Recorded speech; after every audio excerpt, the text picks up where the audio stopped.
আজকে থেকে আমাদের চ্যানেলে বেসিক কম্পিউটার কোর্স স্টার্ট হচ্ছে এবং এই কোর্সটি আমরা কিন্তু একদম বিগিনার লেভেল থেকে শুরু করছি। মানে আমি মনে করছি আপনি কম্পিউটার সম্পর্কে কিছুই জানেন না। আপনি এই যে মনিটরটা দেখতে পাচ্ছেন, এইটাকে আপনি জাস্ট একটা টিভি ভাবেন। তো আপনি যদি একজন বিগিনার হন, তাহলে আপনি যদি রেগুলার এই কম্পিউটার কোর্সের প্রত্যেকটা ক্লাস ঠিক মতো করেন, তাহলে এই কোর্সটি আপনাকে একজন বিগিনার থেকে প্রো লেভেলে নিয়ে যেতে সাহায্য করবে। আজকের এই ক্লাসে আমরা কম্পিউটার সম্পর্কে পরিচিত হব, কোনটার কি কাজ, কোনটার কি নাম সেটা জানবো এবং কিভাবে সঠিক নিয়মে কম্পিউটার অন অফ করতে হয় সেটাও দেখে নেব। তো চলুন দেরি না করে শুরু করা যাক। আমরা জেনে নিই যে কম্পিউটারকে কয় ভাগে ভাগ করা যায়। কম্পিউটারের কাজ এবং ক্ষমতা অনুযায়ী কম্পিউটারকে কিন্তু তিন ভাগে ভাগ করা যায়। একটা অ্যানালগ কম্পিউটার, ডিজিটাল কম্পিউটার আর হাইব্রিড কম্পিউটার। এবার এই ডিজিটাল কম্পিউটার আবার চারটে ভাগ রয়েছে: super computer, main frame computer, micro computer এবং মিনি কম্পিউটার।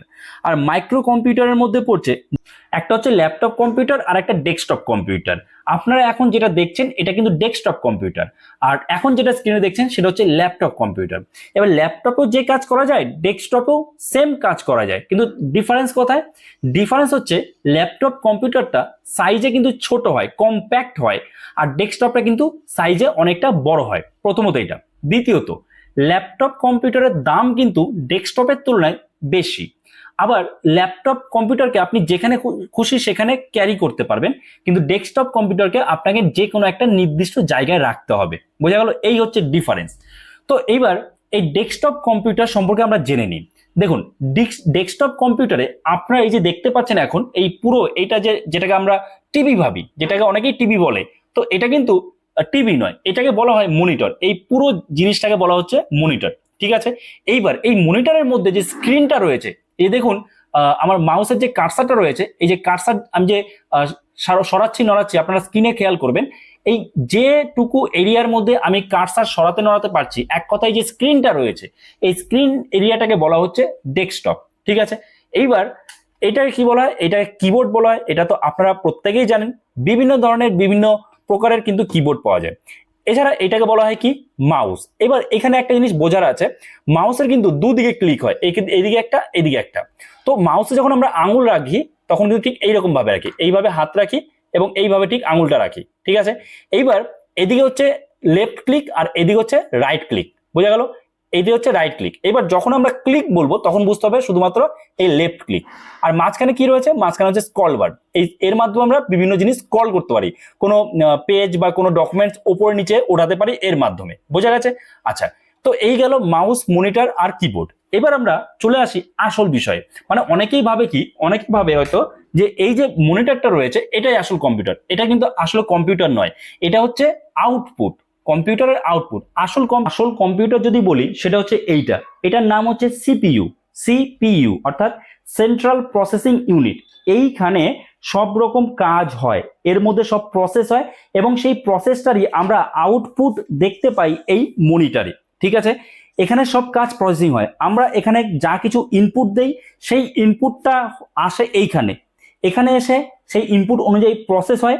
সেই প্রসেসের যে আউটপুটটা দেখতে পাই আমরা কিন্তু এই মনিটরের মধ্যে। ঠিক আছে? তো এর মধ্যে কি আছে? এর মধ্যে প্রথমত একটা মাদারবোর্ড রয়েছে। যেমনটা এখন আপনারা জানেন স্মার্টফোনে মাদারবোর্ড থাকে, ঠিক তেমনি কিন্তু এই সিপিইউ এর মধ্যেও মাদারবোর্ড রয়েছে। এবার এই মাদারবোর্ডের মধ্যে কি রয়েছে? মাদারবোর্ডের মধ্যে কিন্তু রয়েছে র্যাম, রোম, তারপরে প্রসেসর, এগুলো কিন্তু রয়েছে মাদারবোর্ডের মধ্যে। এবার র্যামের ফুল ফর্ম কি? র্যামের ফুল ফর্ম হচ্ছে র্যান্ডম অ্যাক্সেস মেমোরি। অর্থাৎ র্যাম যেমন স্মার্টফোনে থাকে ঠিক তেমনি কিন্তু কম্পিউটারে থাকে। আপনারা কিন্তু স্ক্রিনে দেখতে পাচ্ছেন কম্পিউটারের র্যামের ছবিটা। এবার র্যাম আপনি যত বেশি শক্তিশালী নেবেন, যত বেশি জিবি নেবেন, তত কিন্তু আপনার কম্পিউটারের কাজ দ্রুত হবে। ঠিক আছে? রম হচ্ছে রিড অনলি মেমোরি, যেটাকে স্টোরেজ আপনারা বলতে পারেন। অর্থাৎ আমরা যেমন ফোনের মধ্যে ফোনের যে ইন্টারনাল মেমোরি হয় আমাদের, সেই ইন্টারনাল মেমোরিতে কিন্তু কোম্পানি প্রিলোডেড সফটওয়্যার থাকে প্রথমত। এছাড়া আমরা আমাদের ইচ্ছা মতো ছবি, গান, ভিডিও যে কোনো জিনিস কিন্তু সেই ইন্টারনাল মেমোরিতে রাখি। ঠিক না? ঠিক তেমনি রোমটাও তাই। রোমের মধ্যেও কিন্তু কম্পিউটারের প্রোগ্রাম থাকে এবং মানে উইন্ডোজ 10, উইন্ডোজ 11 এই প্রোগ্রামগুলো থাকে এবং তারপরে সেটার মধ্যে আমরা আমাদের দরকারি ছবি, বা যে কোনো ডকুমেন্টস সেখানে কিন্তু রেখে দিতে পারি, ছবি, ভিডিও, ডকুমেন্টস, গান সব কিন্তু রাখতে হবে, অর্থাৎ স্টোরেজ এক কথায়।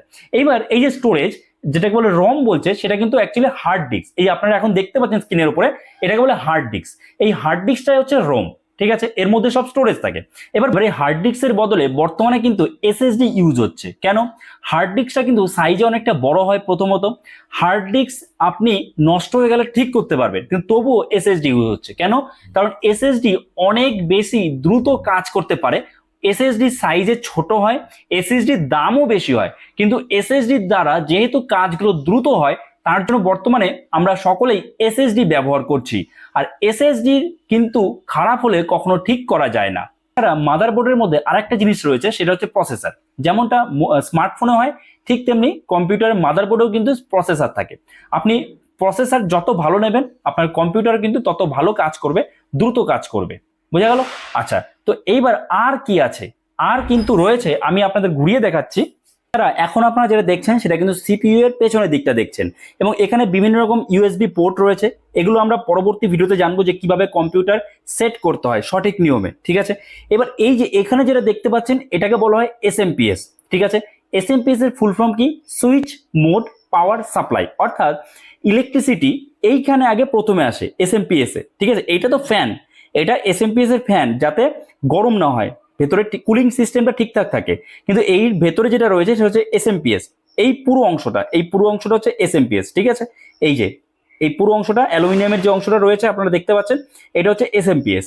তো এর মধ্যে আগে পাওয়ার আসে, অর্থাৎ ইলেকট্রিসিটি কিন্তু আগে এইটার মধ্যে আসে। এখানে আসার পরে এখান থেকে ঠিক হয় যে কম্পিউটারের কোথায় কতটুকু ইলেকট্রিসিটি বা পাওয়ার পৌঁছাতে হবে, সেটা কিন্তু এখান থেকে ঠিক হয়, ঠিক আছে। প্রথমে আগে এইখানে ইলেকট্রিসিটি আছে, দেখুন আপনারা দেখতে পাচ্ছেন যে পাওয়ার কেবল কিন্তু এখানে লাগানো রয়েছে, আর এটা কিন্তু এসএমপিএস থেকে কিন্তু অন্যান্য জায়গায় পাওয়ার যায়। ওকে, বোঝা গেল? আচ্ছা, তো এটা গেল এসএমপিএস। এবং এই যে ফ্যান তো লাগানো থাকবে, যাতে ভেতরে কুলিং সিস্টেমটা ঠিকঠাক থাকে, ঠিক আছে। তো এইবার আরো একটা জিনিস আছে, সেটা কি? সেটা হচ্ছে ইউপিএস। এই যে এখন আপনারা দেখতে পাচ্ছেন, এটা হচ্ছে ইউপিএস বলা হয়। ইউপিএস এর পুরো নাম হচ্ছে, যদি বলি, সেটা হচ্ছে আনইন্টারাপ্টেড পাওয়ার সাপ্লাই। অর্থাৎ আপনি যদি একদম সোজা ভাষায় বলেন, তাহলে আপনি বলতে পারেন এটাকে ব্যাটারি। অর্থাৎ যদি এই ইউপিএস না থাকে, তাহলে কি হয়? তাহলে যখন আমাদের ইলেকট্রিসিটি চলে যায়, হঠাৎ করে পাওয়ার অফ হয়ে যায়, তখন কিন্তু কম্পিউটারে আমরা যদি কোনো কাজ করি, সেটাকে আমরা সেভ করতে পারি না। তো সেই কারণে এই ইউপিএস থাকে, ইউপিএস থেকে লাইন আসে, ইউপিএস থেকে তারপরে কম্পিউটারে, অর্থাৎ এতে কিন্তু পাওয়ার সাপ্লাই হয়, ঠিক আছে। তো এবার বাই চান্স যদি ইলেকট্রিসিটি চলে যায়, তখন কিন্তু এই ইউপিএস এর মাধ্যমে আমরা কিছুক্ষণের ব্যাকআপ পাই।